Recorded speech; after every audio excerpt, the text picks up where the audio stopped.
This real footage from Mount Everest messed me up so bad that I had to figure out who the hell was responsible. Now, at first glance, you probably think you understand what's happening here. It just looks like a rescue, but I'm telling you right now that you're wrong. Because there's actually two different stories hiding in that footage, two versions of the same moment, and I'm here because something about it just doesn't sit right with me. The deeper you go into what happened on Everest leading up to this moment, the worse this footage actually becomes. This story pisses me off, and speaking of being pissed off, in 2016, a woman named Anjali Kulkarni became very pissed off when she noticed a strange post on Facebook. I promise this is all gonna make sense very soon. Anjali was casually scrolling on Facebook when she noticed this photograph posted by a Hindu media outlet. It claimed that the climbers pictured had just became the first Indian couple to successfully summit Mount Everest together. The comment section underneath the photograph was flooded with people offering congratulations to the couple,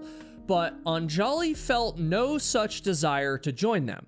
You see, she had secretly hoped that this record would stay unbroken, and this photo crushed her because she and her husband had been actively planning to break that record for themselves. However, her disappointment quickly turned to skepticism and then anger because she realized that she knew something about this couple that no one in the world was reporting. Oh, and speaking of records, I'm trying to hit the record of reaching 1 million subscribers in 2026, but this will only happen if all of my regular viewers hit that subscribe button right now and a few new viewers join in as well. And so if you're fascinated by Everest and other wilderness related mysteries, please hit that subscribe button and help us reach our goal by the end of this year. I appreciate all of you. So Anjali's looking at this Facebook post, this photo, and this news article, and she realized that she recognized the names and even the faces of the couple in this photo. They were Dinesh and Tarakeshwari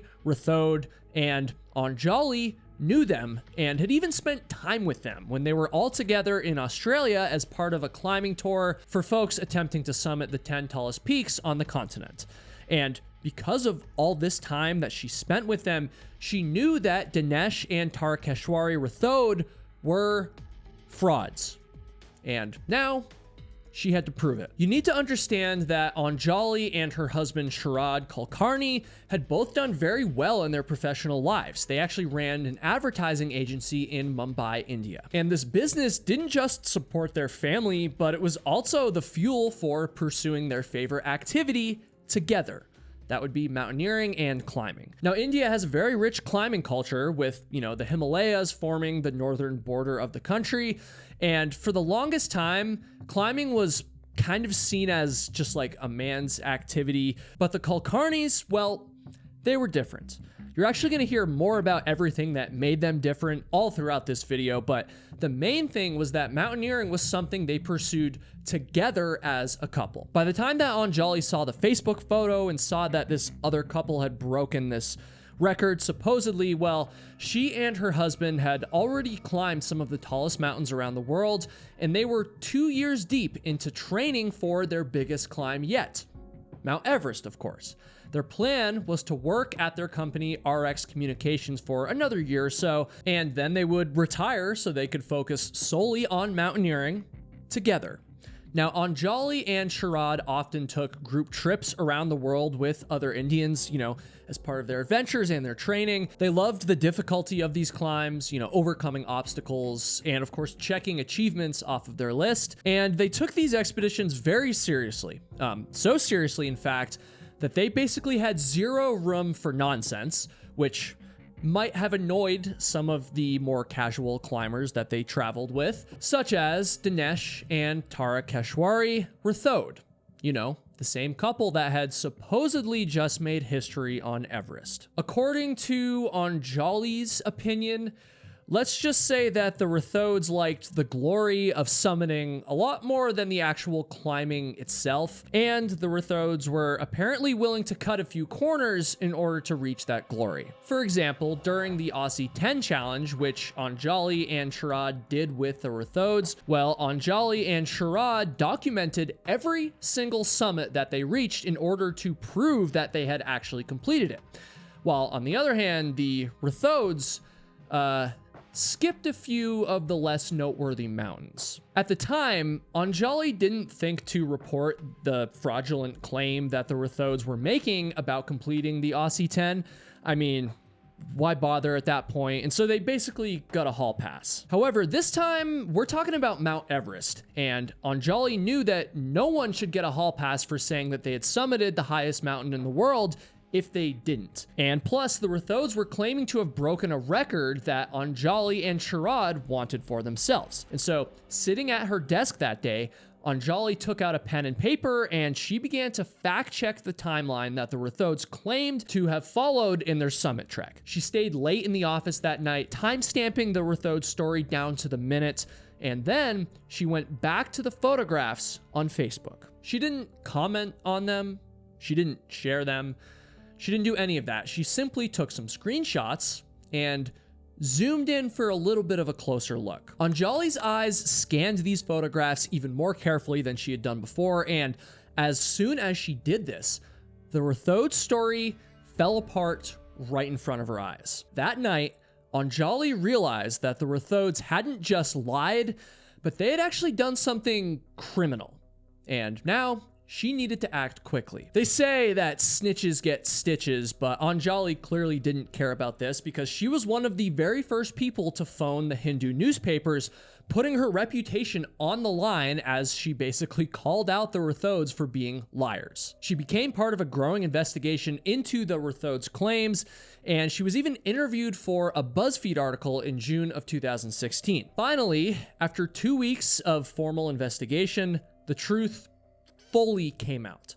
The Rathodes didn't just lie about their Everest summit, but they actually put together an entirely fake story accompanied by photoshopped pictures, which is just insane to me. Apparently, the Rathodes never even made it above base camp. They even went so far as to steal photos from other Everest summiters and then put themselves into them, which is just wild to me. I mean, can you imagine cutting out an actual Everest summiter from their own picture and then plopping your own face on top of there? I mean, it's funny, but it's also incredibly disrespectful. And so the climbing community clearly felt that disrespect. According to my research, later that year, the Rathodes were actually banned from climbing anywhere in Nepal for an entire decade, which is a little bit harsh, but F around and find out, I guess. And many people within the Everest community were very grateful for Anjali's amateur detective work. Now, to be clear, I'm not saying that the only reason the Rathodes were exposed and their lies were exposed is because of Anjali. I mean, there were a lot of other people that were involved with this, but this story is about Anjali, and she definitely had a big role in this. And I can only imagine that she felt like she had done a really good deed for the legacy of Mount Everest. And I also imagine that it gave her fresh hope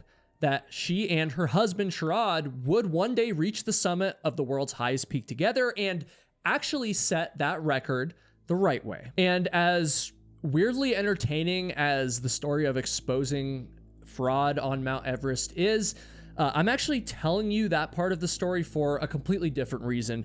And basically, I just want to illustrate how much Anjali fought for the purity of mountaineering and how seriously she took her passion for this sport.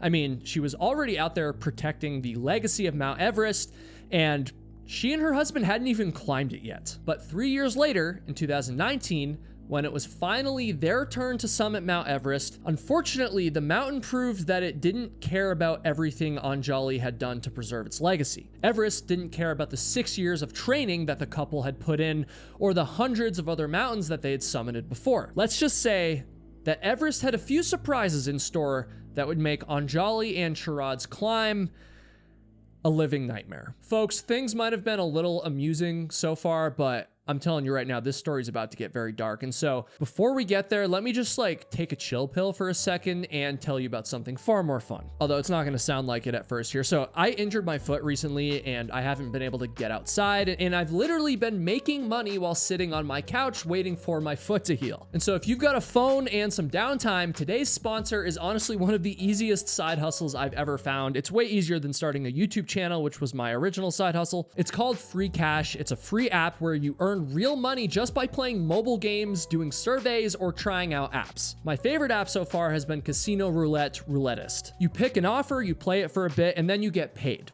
That's it. They've got over 5,000 offers, and you can cash out starting at just 20 bucks. They're also rated 4.8 stars on Trustpilot with over 250,000 reviews. Again, I've been using this while resting my foot, but I've also been using it while waiting for food, between tasks while I'm working, basically any time that I'd normally just be doom scrolling on TikTok. You can cash out to PayPal, Bitcoin, or gift cards, and payouts are instant. If you use my link or scan the QR code on screen, you're gonna get a $5 bonus when you start your first offer. I'm gonna keep running offers this week and see how much I can make in just random downtime. And so scan that code, try it out, and turn your phone time into real money.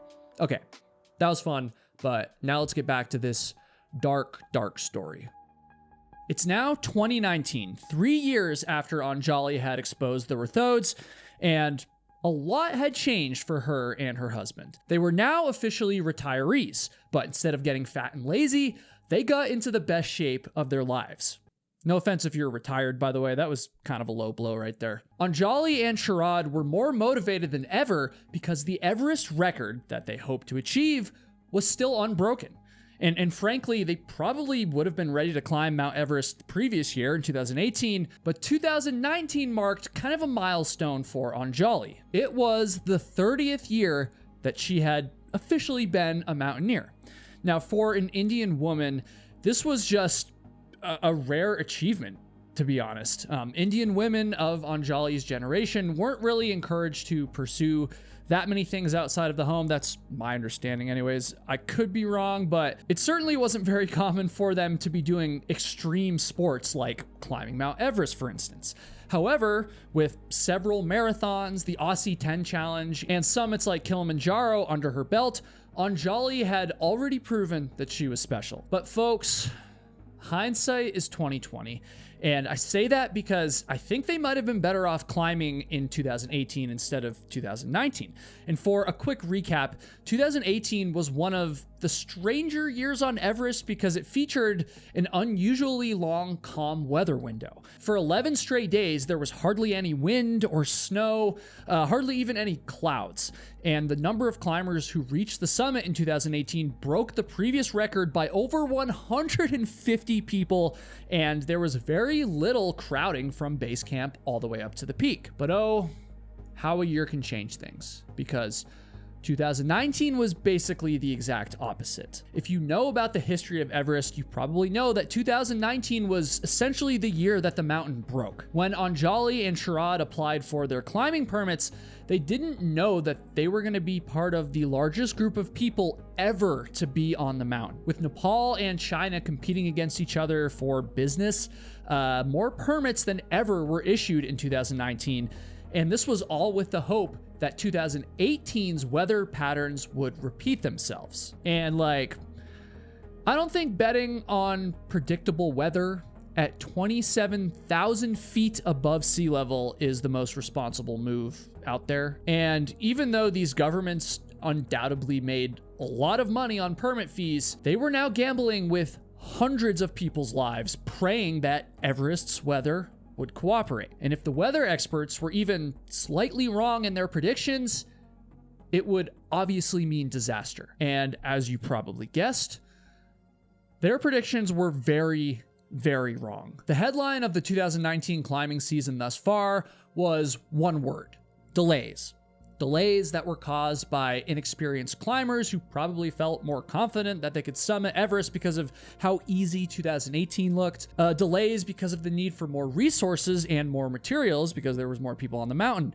Delays due to over 20 climbers being airlifted off the mountain due to medical issues. But above all of that, delays due to terrible weather.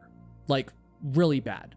Throughout the month of May, high-speed jet stream winds shut down the mountain for days at a time, while climbers were kind of just stuck up there, miserably waiting for their chance to ascend the mountain. The weather also was causing equipment issues. Sherpas would have to scramble up Everest in the middle of the night to repair all of these broken ropes before their clients reached those pivotal points in the route.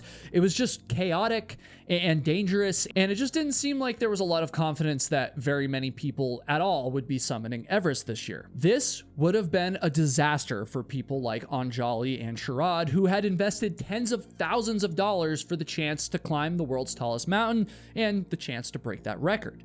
However, by the grace of Mother Nature, on May 2nd, 2019, a very short calm weather window opened up, which meant that climbers who had been waiting their turn for weeks would finally be able to make a summit push. Now, this window occurred the very same morning that Anjali and Sharad woke up in Camp 4.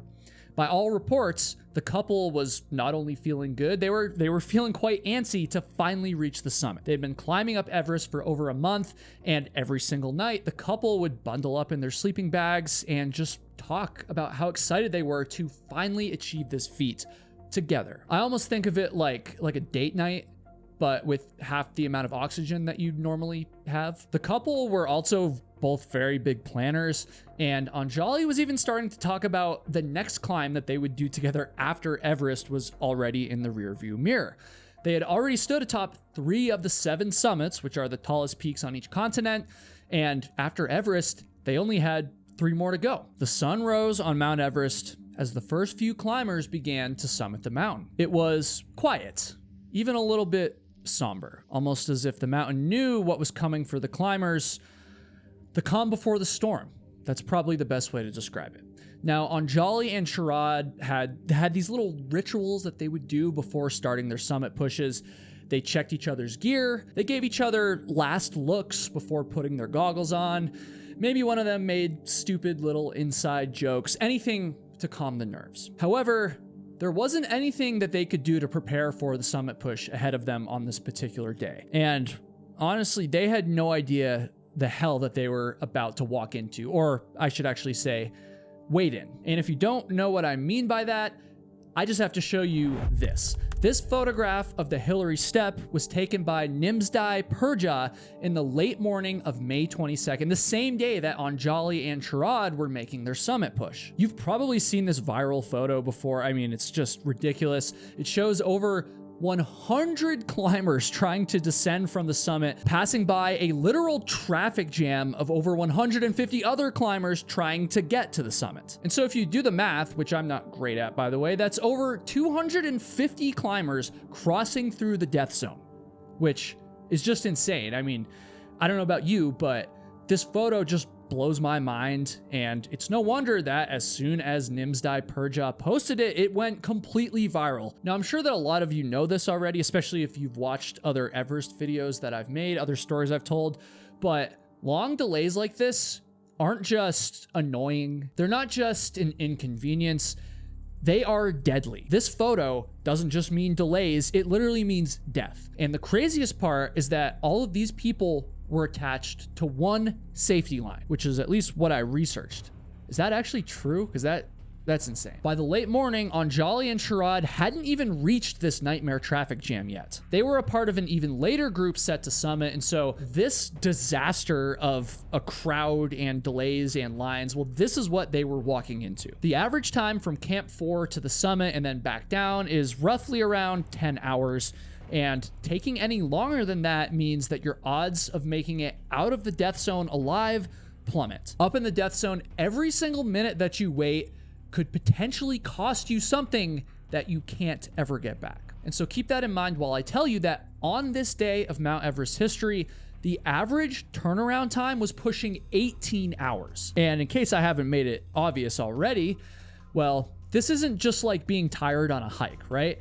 This is being on a timer where your body is actively deteriorating while you stand still, freezing on the side of the mountain. And because of this, some climbers began to turn around early, well before reaching the summit, which objectively, at least I think, again, I've never climbed Mount Everest, but I don't know, that sounds like the right move, and it almost sounds like not that big of a deal, especially if it means you don't die. But you just have to imagine for a second what these people were giving up.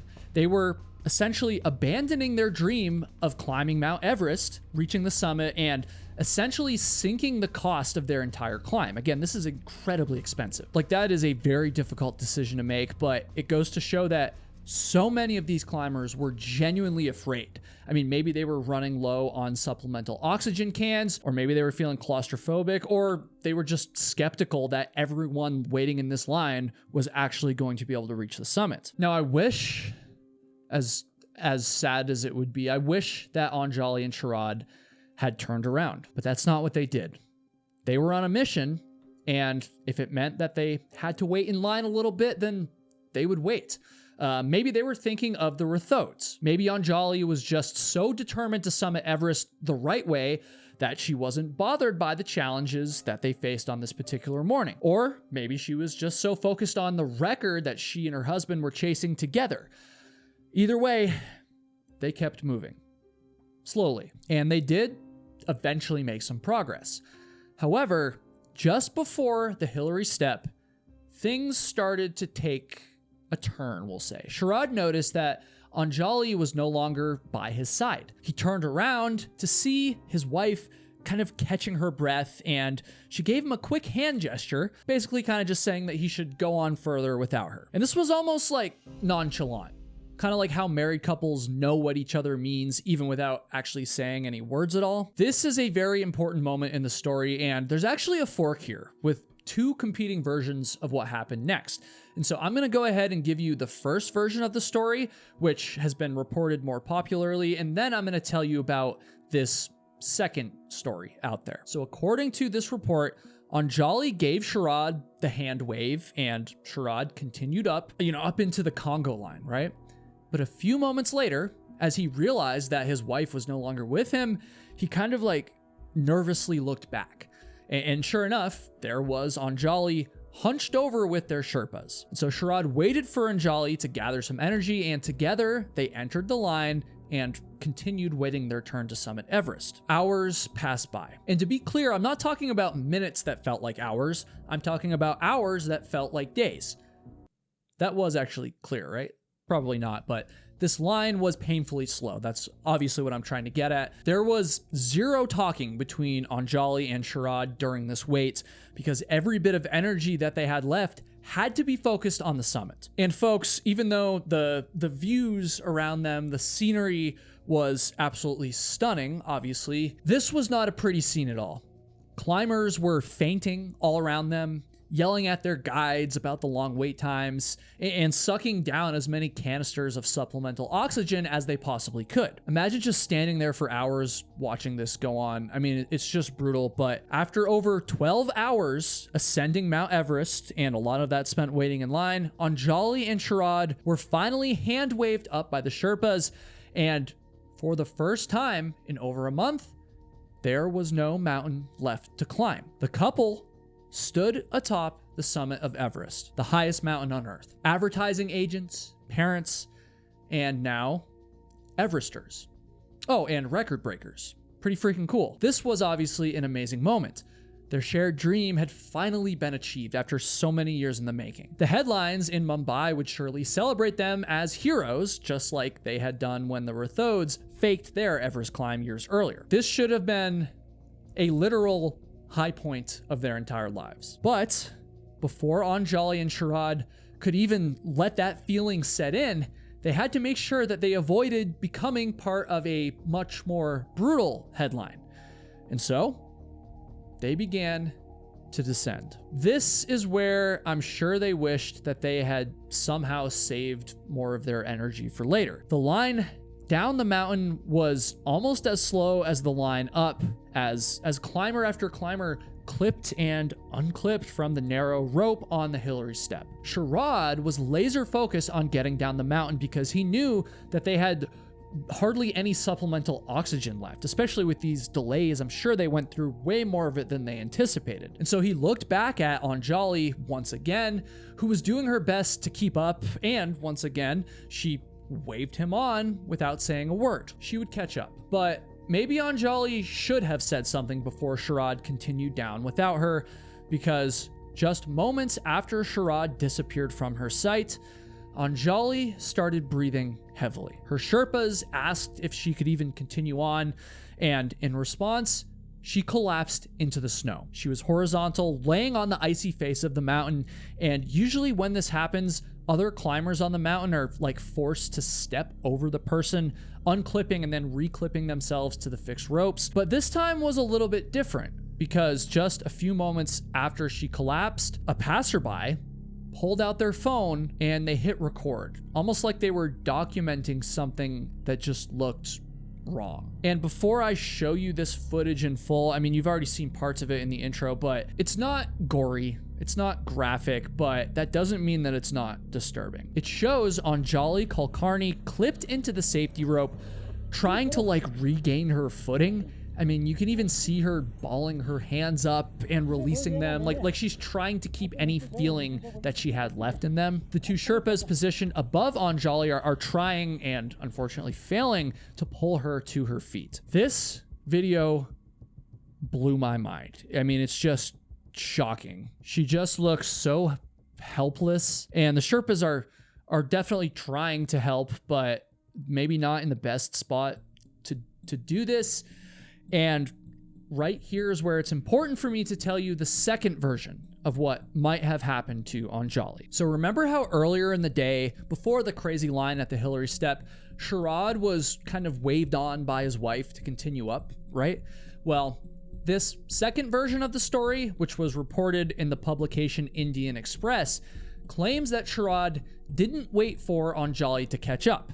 Instead, he went up to the summit of Everest alone, trusting that the Sherpas would help Anjali to get to the summit in her own time, which apparently, according to this story, she actually never did. In this report, it says that when Sharad started to come back down from the summit of Everest, around 150 feet below the summit, he ran straight into the scene that you just watched. His wife struggling to get to her feet and then being dragged around by the Sherpas. Now, I don't know which version of this story is true. I don't know if Anjali was coming down from the summit or still trying to climb up the mountain when she collapsed, but to me, either version of the story is definitely entirely possible. And of course, if I was rooting for one version more than the other, it would be that Anjali reached the summit before all of this chaos started.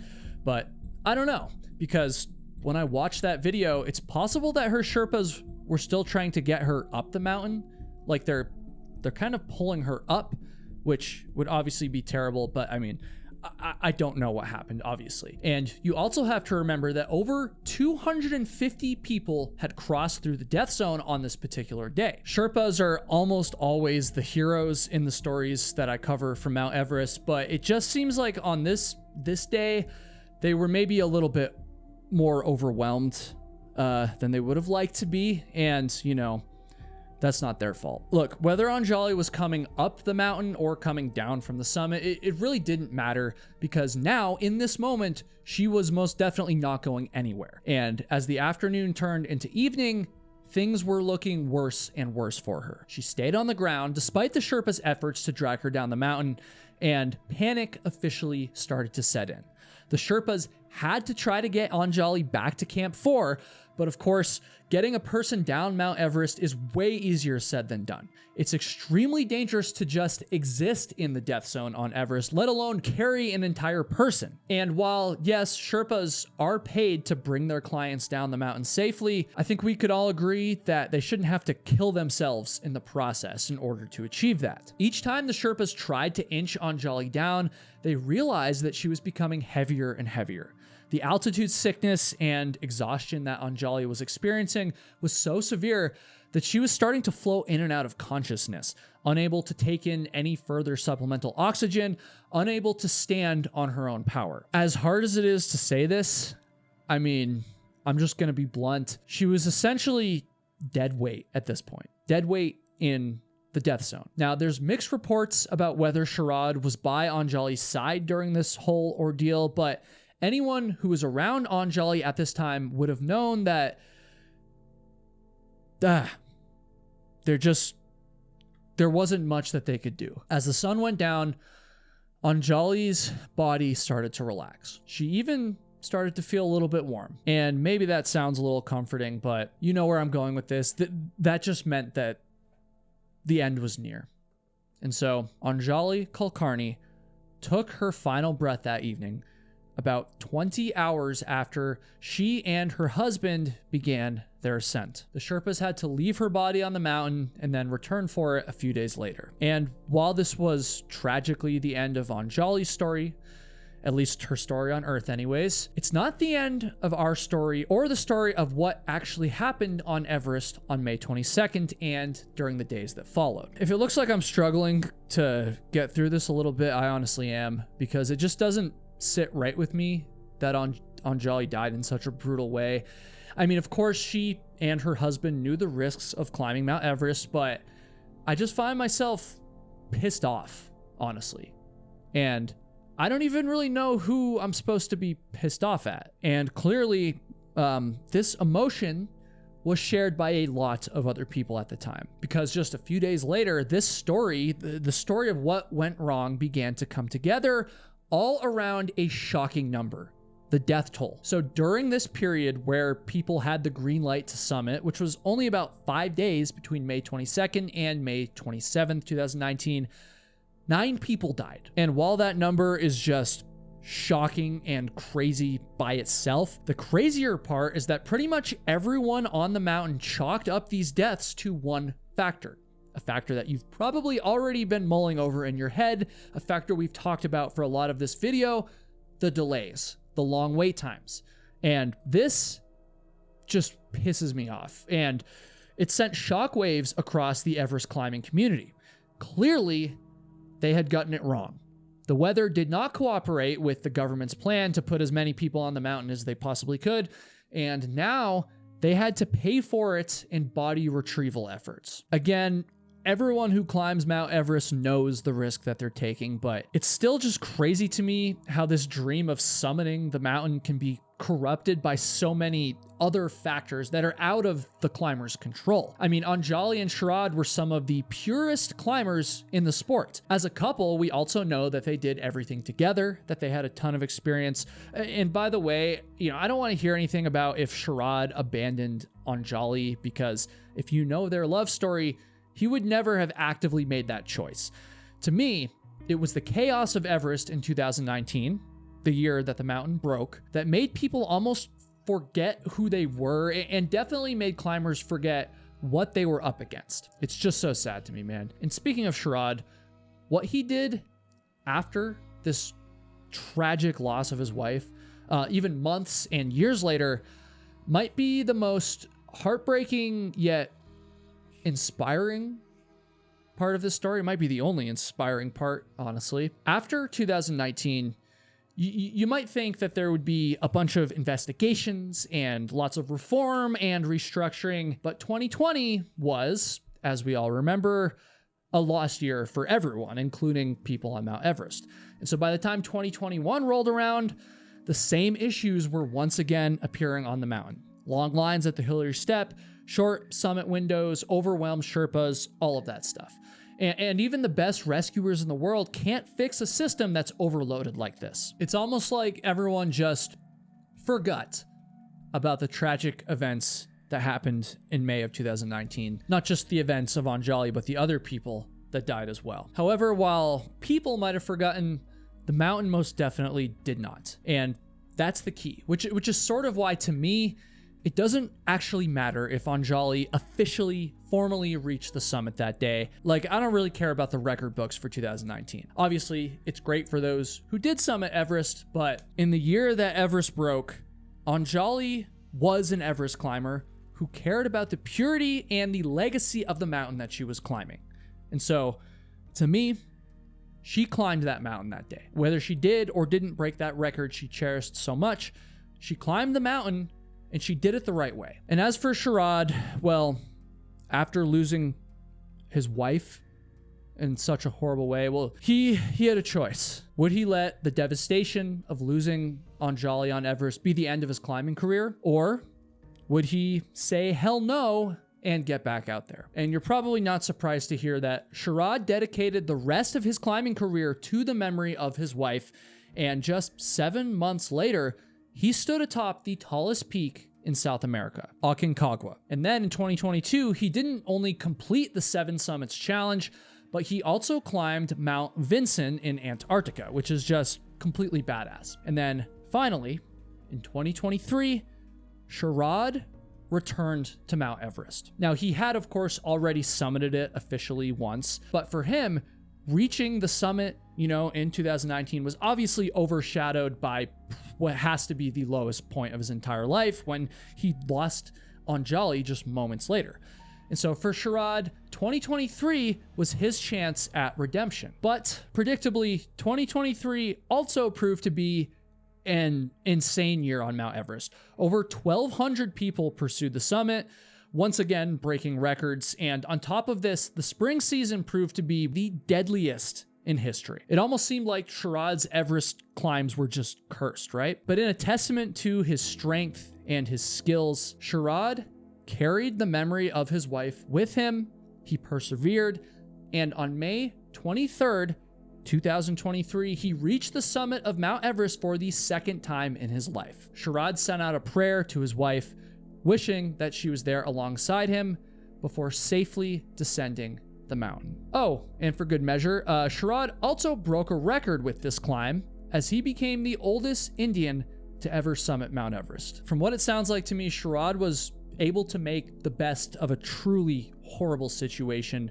That 20-second video, unfortunately, may be how the world will remember Anjali, which sucks to say. But it did go very viral. It's not fair, but that's kind of just how it is. But Sharad will spend the rest of his life trying to make sure that isn't the only version of her story. And that's why I wanted to tell the full story behind this viral video. And I really hope that we don't ever see any more videos like that on Everest in 2026. As always, guys, please be respectful about the people involved in these stories when you're commenting, not just Sharad and Anjali, but also the Sherpas and the guides and everyone we talked about. I have the best subscribers on YouTube. I appreciate all of you so much. And if you haven't subscribed yet, but you made it all the way to the end of the video, please consider it. May Anjali and the rest of the climbers that perished in May of 2019 on Mount Everest, may they all rest in peace. My heart goes out to them, and my heart also goes out to Sharad. YouTube seems to think you'll enjoy watching this video next, and so give it a click. And folks, I will see all of you in the next one. I appreciate you so much.